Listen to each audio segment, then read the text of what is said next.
আল্লাহ পাকের সবচেয়ে সুন্দর সৃষ্টি হচ্ছে মেয়েরা, এবং তারা খুব নরম হয়, নরম, প্রজাপতি ধরার মতো।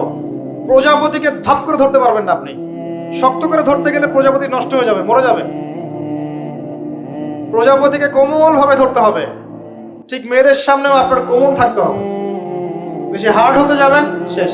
আমি আপনার গার্লফ্রেন্ডের সামনে কোমল হতে বলি নাই, আপনার ওয়াইফের সামনে হতে বলেছি। কোমল থাকলে আপনি জিতে যাবেন। দেখবেন দুনিয়ার চিল্লা ফাল্লা করছে আপনার বাসায়, আপনি চুপচাপ আছেন পাহাড়ের মতো, কোমল আছেন। 5 মিনিট পর দেখবেন নিজেই ঠান্ডা হয়ে এসে বলছে আচ্ছা সরি, ভুল হয়ে গেছে। আর যদি আপনি চিল্লা ফাল্লার কাউন্টার দিতে যান, তাহলে দেখবেন সুটকেস গোছানো শেষ, বাবার বাড়ি চলে গেছে। তবে আরেকটা কথা বলে রাখি, সবাই মনোযোগ দিয়ে কথাটা শোনেন। একটা পরিবারের ভিত্তি শুধু ভালোবাসা দিয়ে টিকে থাকে না।